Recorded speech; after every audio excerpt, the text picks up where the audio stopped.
কিন্তু ধর্ম হচ্ছে এমন একটি জ্ঞান, এটি আত্মার জগতের জ্ঞান। এজন্য একে আরেকটি নাম দেওয়া হয়েছে আসমানি জ্ঞান।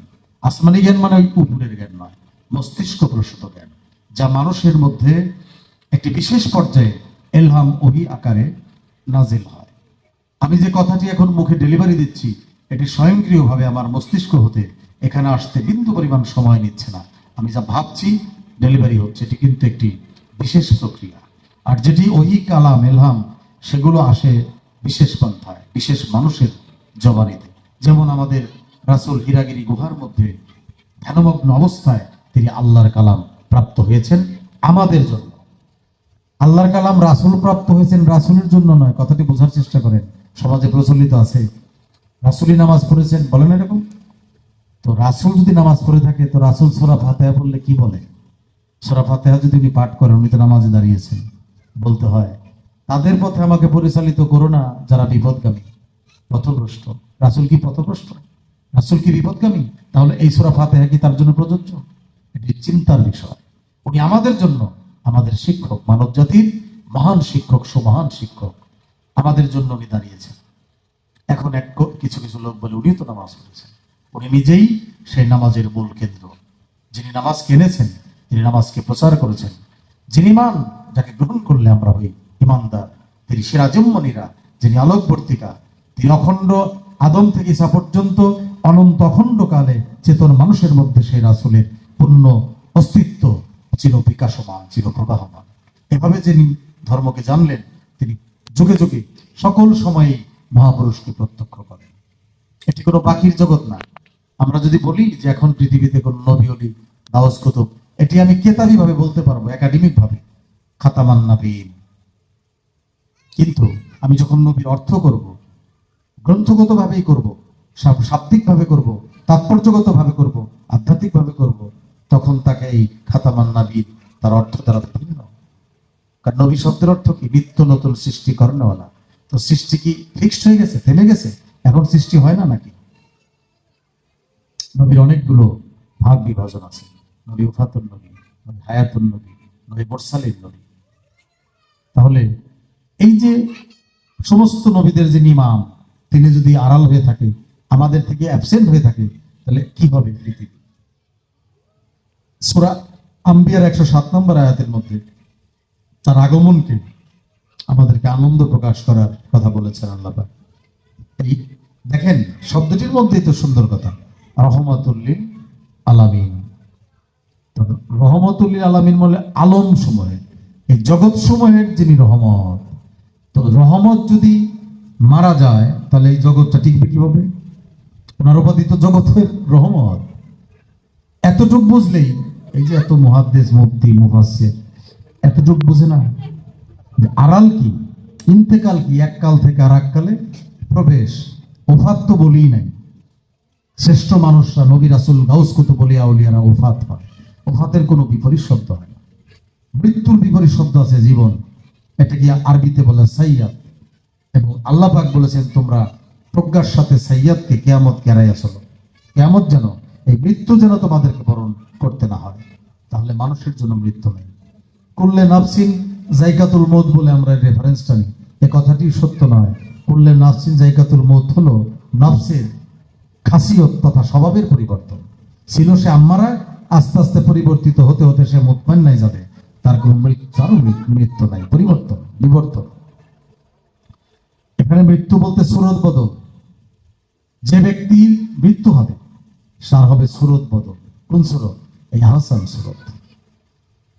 এটি সূরা 3 মধ্যে দেখতে পাবেন। লাকাদ খালাকনাল ইনসানা ফি আহসানি তাকওয়িম। এই যে এত সুন্দর অবয়বে আহসান সুরতে আল্লাহ সৃষ্টি করেছেন, এই সুরত থাকবে না। কেন থাকবে না? যে স্বভাব, যে মনুষ্যত্ব আমাদেরকে দিয়ে পাঠিয়েছেন, এটি যদি আমরা খিয়ানত করি, এটি যদি আমরা হারিয়ে ফেলি, এই সুরত কি আমাদের থাকবে না। সেই সুরত যাতে চিরকায়েম হয়, হ্যাঁ, এজন্যই ধর্ম, এজন্যই বলা হয়েছে আল ইসলামু দিনুল ফিতরাত।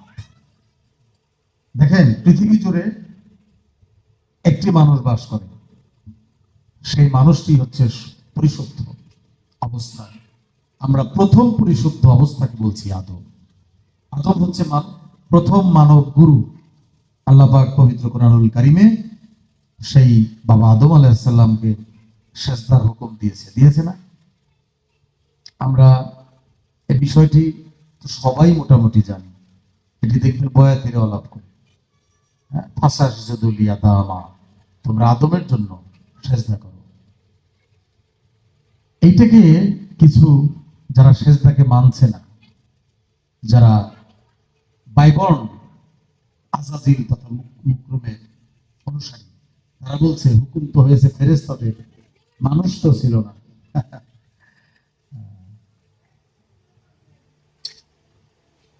সুন্দর কথা। আল্লাহ যে কোরআনে হুকুম করেছে, তাহলে মানুষ যদি ছিল না, ফেরেশতা ছিল, তাহলে তো ওই হুকুমটা রদ হয়ে যাওয়ার কথা। মানে এখন আর সমাজে প্রয়োজন নেই। সুন্দর কথা। সূরা ইউসুফের যে সেজদা আসলো তার বাবা মা এবং ভাইয়েরা, এটার কি হবে? এইটার ব্যাখ্যা বের করেছে। এটা হলো রাজকীয় আইন, ওই সময় মিশরের আইন ওইভাবে চলতো। আচ্ছা বলেন তো, ইউসুফ আলাইহিস সালাম নবী ছিলেন না? তার বাবা নবী ছিলেন না? তার 14 গোষ্ঠী নবী।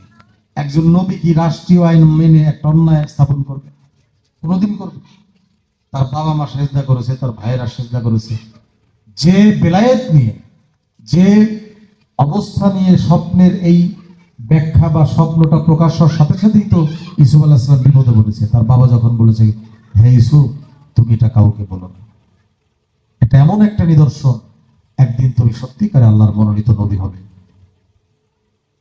এটা শুনে ফেললো ইউসুফের ভাইয়েরা, ইউসুফের মহাবিপদ। দেখেন, আল্লাহ পাক কিন্তু সূরা ইউসুফ বর্ণনার সময় প্রথমেই বলে নিয়েছে, আমি তোমাদের কাছে একটি উত্তম কিচ্ছা বলবো। এখন কোরআনকে যদি কিচ্ছা বলা হয়, মৌলবীরা কিন্তু মানে একদম মানে কি বলে, একটা জোশে আসবে, জঙ্গি ভাবে। আল্লাহ বলতেছেন আহসান আল কাসাস, উত্তম একটি কিচ্ছা আমি তোমাদের শোনাবো। সেই কিচ্ছা কি? এই যে কিচ্ছা, ইউসুফের 10 ভাই তাকে ধরে নিয়ে প্রতারণা করে কুয়োয় ফেলে দিল। কোরআনকে যে তার যে মানুষ, যে সমাজ কোরআনের এই মহকামাত অর্থকে, মোতাসাবিহাতকে মহকামাত এনে বুঝতে পারে নাই, এই 10 ভাই আমাদের মধ্যে আছে। 10টা ইন্দ্রিয়, 10টা ইন্দ্রিয় যখন বিপদগামী হয়, তখন ইউসুফ কুয়াতে পড়ে। আর 10 ইন্দ্রিয় যখন সপ্ত সেফাতে জাগ্রত হয়, তখন সে আবার নবীর মধ্যে স্থিত হয়, একজন পূর্ণ মানুষ। এগুলোকে রূপক আড়ালে আল্লাহ পাক কোরআনে যতগুলো ঘটনা বলেছে এই মানুষকে পরিশুদ্ধ করার জন্য। এই কোরআনে এত আয়াত, এত কথার মূল ভিত্তি মানুষ। শুধু মানুষকে আল্লাহ পাক হেদায়েতের জন্য নবী রাসূলকে দিয়ে বুঝিয়েছেন। আমরা ধর্মটাকে জটিল, কঠিন করে ফেলেছি। না, তা নয়। ধর্ম এখনো সহজ আছে, যদি আমি নিজে সহজ হতে পারি। মুসলমানদের মধ্যে 73 ফেরকা, 73 ফেরকার মধ্যে 72 ফেরকাকে বলেছেন হাদিসে বিফল হবে, বিপদগামী। 1 ফেরকা হবে সফলকাম। আশ্চর্যের বিষয়, সকল ফেরকাই নিজেকে দাবি করছে সে শুদ্ধ বা সত্য পথে আছে। আমরা বিপদে পড়েছি। আমরা চিনব কিভাবে যে কোন ফেরকাটি সত্য আছে? এটি সূরা ফাতিহার মধ্যে আছে। আল্লাহ এই ফেরকা যে হবে, আল্লাহ পাক বুঝতে পেরেছেন বলেই। আচ্ছা বলেন তো, যখন ইসলামের প্রবর্তন হয় নাই, আমার রাসূলকে দিয়ে বলতেছেন সেই পথে আমাদের পরিচালিত করো, যে পথে তোমার প্রিয়জন গেছে। এই প্রিয়জন তাহলে কারা? মুহাম্মদের আগে কারা এই প্রিয়জন? তাহলে তাদেরকে দিয়ে বোঝা যায় না তারা কি ছিল? দেখেন, আলে মোহাম্মদ, মুহাম্মদের বংশধর কারা? কাফেররা জোরে সোরে বলা শুরু করলো, মুহাম্মদ নির্বংশ, তার কোনো বংশ নাই। ওই যে আমার রাসূলের ছেলে জীবিত থাকে নাই, 3 ছেলে হয়েছে নাই। কাফেররাই রটাই দিল যে এ হচ্ছে, এর ছেলে সন্তান জীবিত না, এর বংশ নাই, নির্বংশ। কোরআন আয়াত আসে, ইন্না আতাইনাকাল কাউসার ফাসাল্লি লিরাব্বিকা ওয়ানহার ইন্না শানিয়াকা হুয়াল আবতার। নিশ্চয়ই আপনাকে আমি দান করেছি মহান কাউসার। কাউসার হলো নূরের বংশধারা, যে বংশ পৃথিবীতে কোনোদিন শেষ হবে না। এটা হলো রুহানি বংশধারা। এই জন্য রাসূলের রক্ত থেকে বংশ না, বংশ হচ্ছে তার আত্মা থেকে, রুহানি থেকে।